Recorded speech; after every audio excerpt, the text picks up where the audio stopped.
स्वागत छ भाइ बहिनीहरूलाई नेपालमा मानव स्कुलमा। हामी आज क्लास 6 को म्याथमा रहेको नयाँ टपिक हेर्नेछौँ। सो हामीहरूको टपिक रहेको छ रेसियो एन्ड प्रोपोर्सन। सो हामीहरूको रेसियो एन्ड प्रोपोर्सनमा हामीहरूले सिरियसमा क्वेसन्सहरू गर्नुभन्दा पहिले हामीहरूको यहाँ यो रेसियो र प्रोपोर्सन भनेको के हो त्यो त हामीहरूले पहिले बुझ्नु पर्यो। सो हामीहरूको यहाँ फर्स्ट अफ अल हेरौँ रेसियोलाई। सो जस्तै कि मान्नुहोस् हैन, एकजना छ रामसँग छ 10 रुपैयाँ। रामसँग कति रुपैयाँ छ अरे त 10 रुपैयाँ। Ram has 10 rupees. रामसँग 10 रुपैयाँ छ र रामको साथी छ बुद्ध। रामको साथी छ बुद्ध। Buddha has RS 20। बुद्धसँग कति रुपैयाँ छ अरे त 20 रुपैयाँ छ। र अब मैले के भने मैले यसलाई रेसियोमा लेख्नु पर्यो भने मैले राम र बुद्धको रुपैयाँलाई रेसियोमा लेख्नु पर्यो, या मैले यस्तो भन्छु ल, राम्स मनी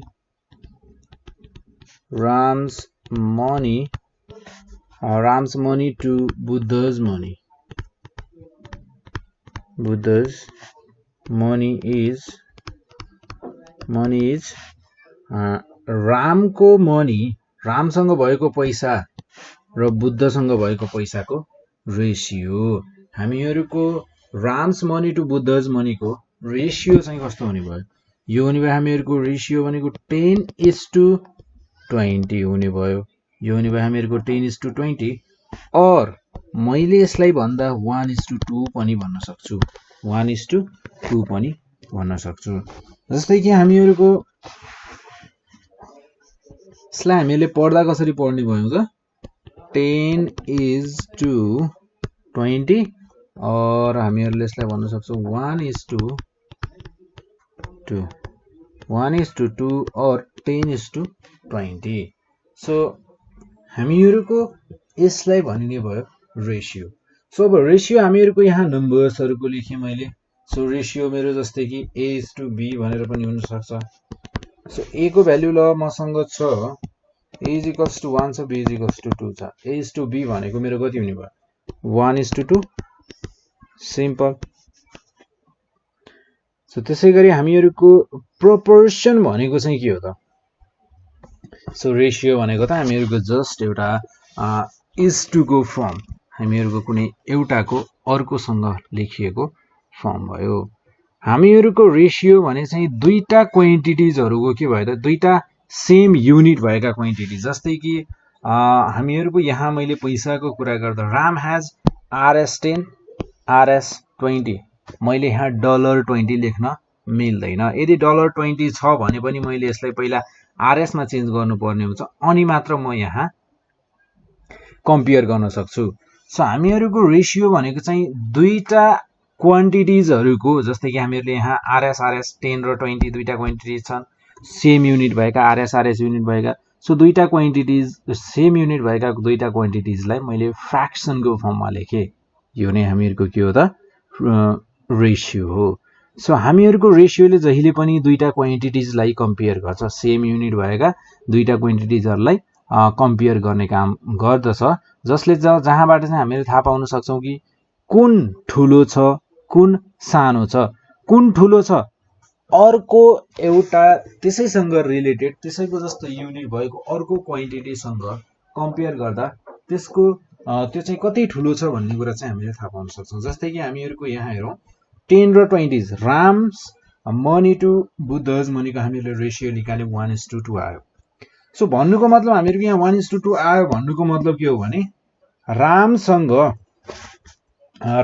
चाहिँ बुद्धभन्दा 10 रुपैयाँ कम छ, यानि कि ठ्याक्कै बुद्धसँग जति पैसा छ त्यसको ठ्याक्कै आधा पैसा छ भन्न सक्छौँ। यहाँ हेर्नुहोस् त, बुद्धको रेसियो यहाँ बुद्धको ठाउँमा छ 2 र रामको ठाउँमा छ 1, ठ्याक्कै आधा छ क्या। सो ठ्याक्कै हाफ मनी छ भन्न सक्छौँ, या बुद्धसँग चाहिँ रामसँग भएको पैसाको ठ्याक्कै डबल पैसा छ भनेर भन्न सक्छौँ। अब हामीहरूको यहाँ 1:2 ले चाहिँ एज अ होल लिन्छ। यसले चाहिँ हामीहरूको 10 र 20 को मात्र कुरा गरेको होइन, 1 लाख र 2 लाख पनि हुनसक्छ। रामसँग 1 लाख रुपैयाँ छ भने हामीहरूको बुद्धसँग 2 लाख रुपैयाँ हुन सक्छ, किनकि यहाँ त हाफ र डबलको कुरा छ, बुद्धसँग ठ्याक्कै पैसा डबल छ भन्ने कुरा हो। सो हामीहरूको यहाँ र अर्को कुरा है, रेसियोसँग चाहिँ कुनै पनि युनिट हुँदैन, रेसियोसँग कुनै पनि युनिट हुँदैन र हामीहरूको रेसियो भनेको चाहिँ डिभाइड गरेर बनेको हुन्छ। दुईटा क्वान्टिटीलाई हामीहरूले डिभाइड गरेर बनाएका हुन्छौँ। हामीहरूको सेम युनिट भएका दुईटा क्वान्टिटीलाई डिभाइड गरेर हामीहरूको रेसियो बन्ने हो। सो भन्नुको मतलब हामीहरूको दुईटै सेम युनिट छन् भने काटिएर जाने भयो र हामीहरूको रेसियो भनेको चाहिँ युनिटलेस क्वान्टिटी, यसको युनिट चाहिँ हुँदैन। र त्यसै गरी प्रोपोर्सनको कुरा गर्दा जस्तै कि प्रोपोर्सनको कुरा कसरी बुझ्न सकिन्छ भने प्रोपोर्सन, सो प्रोपोर्सन भनेको जस्तै कि मान्नुहोस् मसँग दुईटा रेसियोहरू छन् 3:4 एन्ड 9:12, ठिक छ। सो यो दुईटा रेसियो छन् मसँग। हामीहरूको यहाँ जुन यो 9:12 छ, 9:12 मैले 9:12/9/12 लेख्न सक्छु। 3 3 जा 9, 3 4 जा 12, सो 3/4 लेख्न सक्छु। हामीहरूको यहाँ जुन 3:4 र 9:12 छ नि, यी दुईटा भनेको हामीहरूका इक्वल रेसियोहरू हुन्। यिनीहरू के हुन् त? इक्वल रेसियो हुन्। हामीहरूको जुन यहाँ जुन यो दुईटा इक्वल रेसियोहरू छन् नि, यिनीहरू चाहिँ प्रोपोर्सनमा छन् भनेर हामीहरूले भन्न सक्छौँ। यिनीहरूलाई के छन् भन्न सक्छौँ त हामी? प्रोपोर्सनमा छन् भनेर भन्छौँ। सो जस्तै कि 3/4 3:4 र 9:12 चाहिँ प्रोपोर्सनमा छन्। सो यो दुईटा चाहिँ हामीहरूको प्रोपोर्सनल रेसियो हो। सो जस्तै कि हामीहरूको यसले भन्न खोजेको के भने 3 4 र 9 12 यिनीहरू सबै के छन् त? प्रोपोर्सनमा छन्, प्रोपोर्सनमा छन्। र त्यसैगरी हामीहरूको यहाँ यिनीहरूलाई लेख्दा चाहिँ कसरी लेख्ने त अब? सो यिनीहरूलाई लेख्दा चाहिँ यसरी लेखिन्छ है, A:B is equals to C:D। So यो भनेको A/B is equals to C/D। A भनेको जस्तै कि 3/4 इज इक्वल्स टु 9/12। हामीहरूको प्रोपोर्सनलाई लेख्दा चाहिँ यसरी लेख्ने भयो। र हामीहरूको यहाँ प्रोपोर्सनका पनि टाइप्सहरू छन्, जस्तै कि डाइरेक्ट प्रोपोर्सन र इन्भर्स प्रोपोर्सन या अपोजिट प्रोपोर्सन और अपोजिट प्रोपोर्सन भनेर भनिन्छ। So types of proportion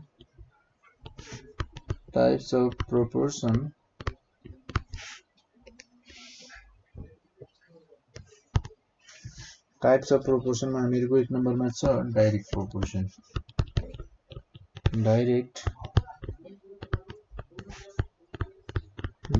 proportion.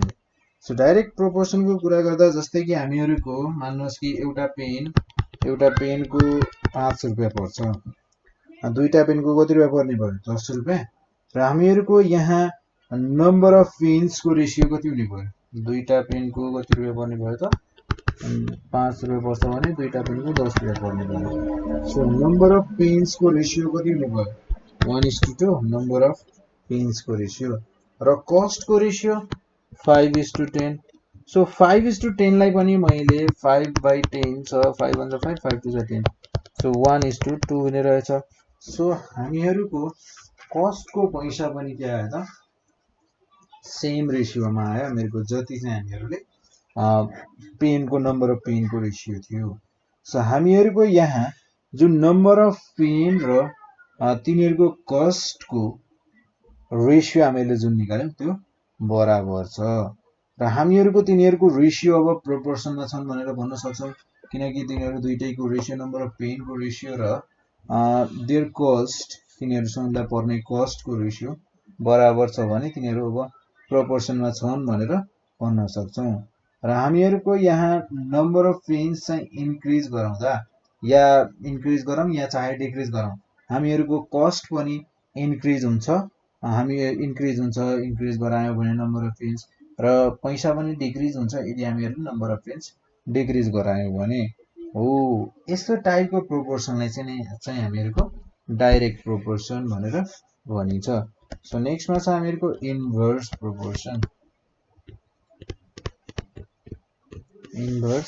Proportion. So जस्तै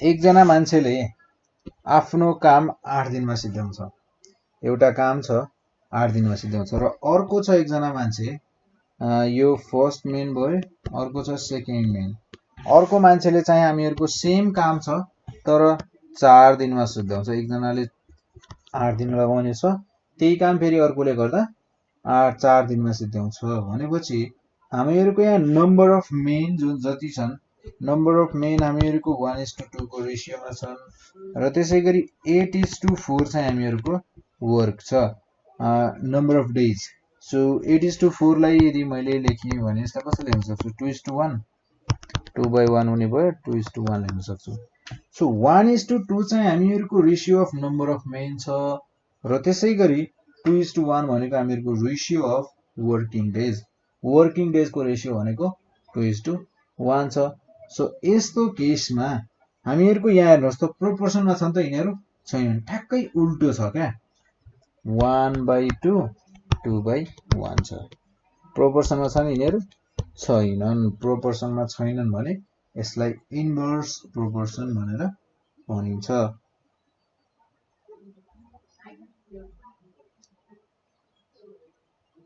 हामीलाई यहाँ केही क्वेशनहरु छन् एक्सरसाइजमा छन् क्वेशन्सहरु सो यो क्वेशन्सहरुलाई चाहिँ हेरौं है सो हामीलाई यहाँ भनेको छ फाइन्ड द रेशियो भनेर भनेको छ 15 सेन्टिमिटर एन्ड 1 मिटर भनेर भनेको छ 15 centimetre and 1 metre find ratio so हामीहरुले पहिले पनि भनेका थियौं रेशियो निकाल्नको लागि हामीहरुको युनिट चाहिँ सेम हुनुपर्छ सो हामीहरुको 1 मिटर भनेको कति हुन्छ 100 सेन्टिमिटर सो यो हुने भयो हामीहरुको 15/100 5 3 जा 15 5 20 so 3:20 3/20 या 3:20 चाहिँ हामीहरुको रेशियो हुने भयो सो यो हामीहरुको 15 5 3 जा 15 5 20 जा 100 ठीक छ र त्यसैगरी हामीहरुको यहाँ छ सो हामीहरुको यहाँ क्वेशन दिएको छ the ratio of number of boys and girls in a classroom is 3:2 if there are 12 boys find the number of girls भनेर भनेको छ सो यस्तो टाइपको क्वेशन्सहरुलाई चाहिँ तपाईहरुलाई सोध्न सकिन्छ है सो यस्तो टाइपको क्वेशन्सहरुलाई अलिकति ध्यान दिएर हेर्ने सो जस्तै हामीलाई यहाँ के सोधेको छ भने रेशियो दिएको छ एउटा क्लासरुममा चाहिँ हामीहरुको गर्ल्स कति छन् बोइज कति छन् यिनीहरुको रेशियो दिएको छ जस्तै कि हामीहरुलाई भनेको छ यहाँ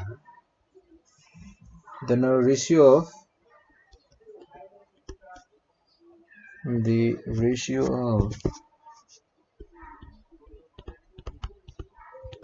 of number of boys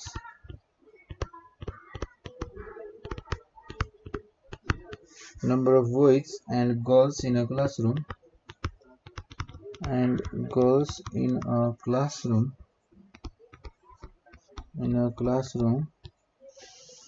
is 3:2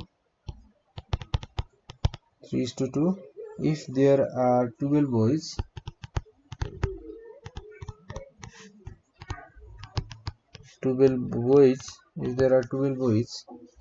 find the number of girls हामीलाई भनेको छ नम्बर अफ गर्ल्स कति छ पत्ता लगाऊ भनेर भनेको छ and the number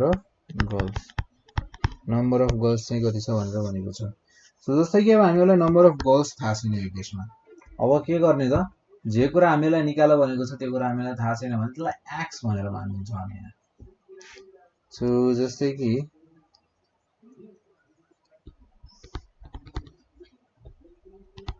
let the number of girls be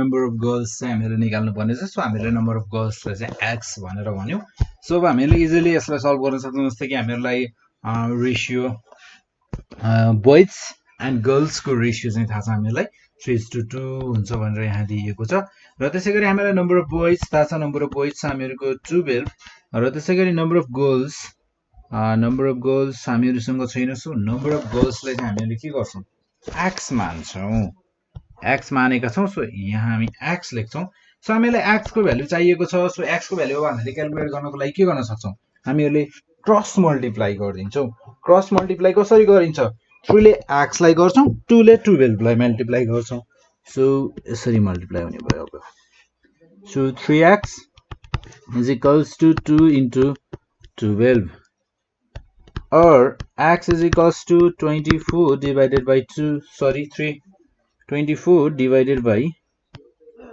3 therefore x को भ्यालु कति हुने भयो 8 8 3 8 जा 24 सो यसरी हामीले इजिली सल्भ गर्न सक्छौं र अब हामी एक्सरसाइज को क्वेशन्सहरुलाई हेरौं है सो एक्सरसाइज मै भएको क्वेशन्सहरुलाई हेरौं सो तपाईहरुलाई एक्सरसाइजमा जस्तै कि के सोधेको हुन सक्छ के हुन सक्छन् तपाईहरुको एक्सरसाइजमा त्यो कुराहरु गर्छु म जस्तै कि तपाईहरुलाई क्वेशन नम्बर 1 मा मैले यहाँ लिएको छु यहाँ तपाईहरुलाई सोधेको हुन सक्छ reduce the ratios into the lowest terms reduce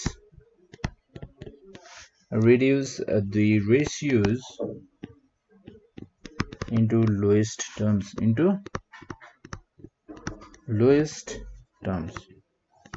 ratios लाई चाहिँ lowest terms मा ल्याउ भनेर भनेको छ जस्तै कि यहाँ हामीहरुसँग 3:6 छ सो 3:6 लाई हामीहरुले लोएस्ट टर्म मा कसरी लिन सक्छौं 3 1 जा 3 3 2 जा 6 सो हामीहरुको लोएस्ट टर्म भनेको 1:2 हुने भयो र त्यसैगरी 10:4 छ यहाँ 10:4 भनेको 10/4 2 5 जा 10 2 2 जा 4 5:2 हामीहरुले यो भन्दा फर्दर चाहिँ यसलाई नकाट्न सक्छौं न मल्टिप्लाई गर्न सक्छौं हामीहरुले यहाँ केही गर्न सक्दैनौं यो भन्दा तल चाहिँ हामी यसलाई लोएस्ट फर्ममा चाहिँ यो भन्दा तल झार्न सक्दैनौं सो यस्तो टाइपको क्वेशन्सहरु तपाईहरुलाई सोधिएको हुन सक्छ र अर्को तपाईहरुलाई सोधिएको हुन सक्ने भनेको जस्तै कि मैले क्वेशन नम्बर 2 राखे so find the ratio in the lowest term र मलाई दिएको छ यहाँ 8 to 10 भनेर भनेको छ सो यो भनेको हामीहरुको हुने भयो 8:10 8/10 सो सिम्पल छ हामीहरुको जस्ट यहाँ 3:6 को ठाउँमा 8:10 8:10 को ठाउँमा हामीलाई 8:10 भनेर दिएको छ सिम्पल छ सो हामीहरुको जस्तै कि 2 4 जा 8 2 5 जा 10 4:5 4:5 भनेको हामीहरुको lowest term in the ratio फर्ममा र त्यसैगरी हामीहरुको यहाँ छ नेक्स्ट मा जस्तै कि क्वेशन्सहरु ल्याङ्ग्वेज टाइपको क्वेशन्सहरु पनि तपाईहरुलाई सोधिएको हुन सक्छ जस्तै कि एउटा सिम्पल टाइपको क्वेशन्सलाई हेरौं जस्तै कि there are 25 apples and 15 oranges and there are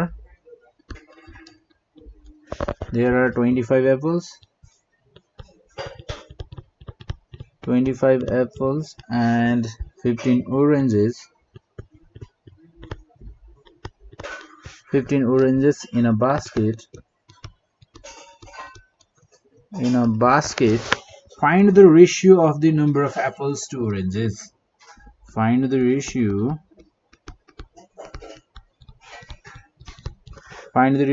of the apples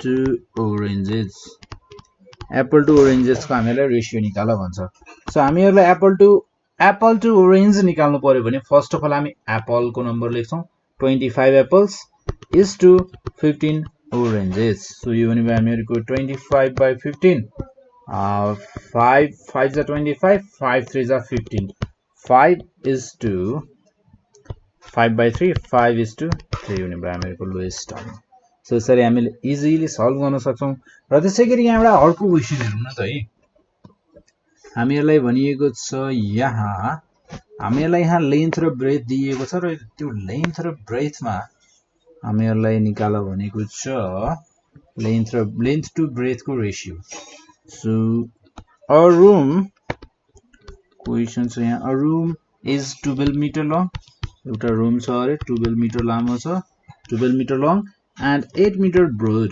8 meter broad find the ratio of हामीलाई यहाँ दुईटा रेशियो निकाल्नु छ length to breadth first of all हामी क्याल्कुलेट गर्छौं length to breadth and breadth to length second मा छ हामीलाई यहाँ सोधिएको छ ब्रेथ टु लेन्थ। सो हामीहरूको length to breadth, first of all लेन्थलाई हेरौँ न त, लेन्थ टु ब्रेथलाई हेरौँ। सो लेन्थ टु ब्रेथमा अब हामीहरूको लेन्थ कति छ ब्रेथ कति छ त्यो थाहा हुनु पर्यो पहिले त। सो लेन्थ भनेको हामीहरूसँग यहाँ छ 12 मिटर, ब्रेथ कति छ, ब्रेथ भनेको हामीहरूसँग छ यहाँ 8 मिटर। सो लेन्थ छ 8 मिटर, लेन्थ छ 12 मिटर र ब्रेथ छ हामीहरूको 8 मिटर भने हामीहरूलाई लेन्थ टु ब्रेथ रेसियो निकाल्नु छ भने कस्तो हुने भयो, length is to breadth 12 meter is to 8 meter. So 12 meter by 8 meter, meter cancel out, 4 2 is 8, 4 3 is 12, 3 is to 3 by 2, यो भनेको त हामीहरुको हुने भयो 3:2. सो हामीहरुको 3:2 भनेको चाहिँ फाइनल रेशियो हुने भयो। सो यसरी हामीहरुले इजिली क्याल्कुलेट गर्न सक्छौं। सो यस्तै टाइपको क्वेशन्सहरुलाई चाहिँ तपाईहरुलाई यहाँ सोधिरहेको हुन्छ र अर्को तपाईहरुलाई सोधेको हुन सक्ने भनेको यहाँ find the value of x भनेर सोधेको हुन सक्छ। Value of x, find value of x, x को भ्यालु पत्ता लगाऊ भनेर भनेको छ। 3:5 is equals to 12 is to x, 3:5 is equals to 12 is to x, यो हुने भयो हामीहरुको 3/5 is equals to 12 by x, easy छ। सो हामीहरुको यहाँ x को भ्यालु हामी इजिली क्याल्कुलेट गर्न सक्छौं। यो भन्दा पहिले पनि हामीले यस्तो टाइपको क्वेशनलाई हेरेका छौं। सो क्रस मल्टिप्लाई गर्दियौं, यहाँ क्रस मल्टिप्लाई गर्दा यो हुने भयो हामीहरुको 3x is equals to 12 into 5, 12 5 is 60। So यो हुने भयो हामीहरुको x is equals to 60 divided by 3, 3 1 is 3, 3 2 is 6, 20। So यो हुने भयो हामीहरुको 20। x को भ्यालु कति हुँदो रहेछ त, 20 हुँदो रहेछ। त्यसरी इजिली क्याल्कुलेट गर्न सक्छौं। सो यदि तपाईहरुलाई केही पनि समस्या छ रेशियो एन्ड प्रोपोर्सनमा, तपाईहरुले एक्सरसाइज गर्नुभयो र एक्सरसाइजमा तपाईहरुलाई केही क्वेशन्सहरु गाह्रो लाग्यो जुन तपाईहरुले गर्न सक्नु भएन, सो यस्तो टाइपको क्वेशन्सहरु छ भने तपाईहरुले फोन गरेर चाहिँ भन्नुपर्ने हुन्छ हामीले यो नम्बर यो क्वेशन चाहिँ हामीले गर्न सकेनौ भनेर है।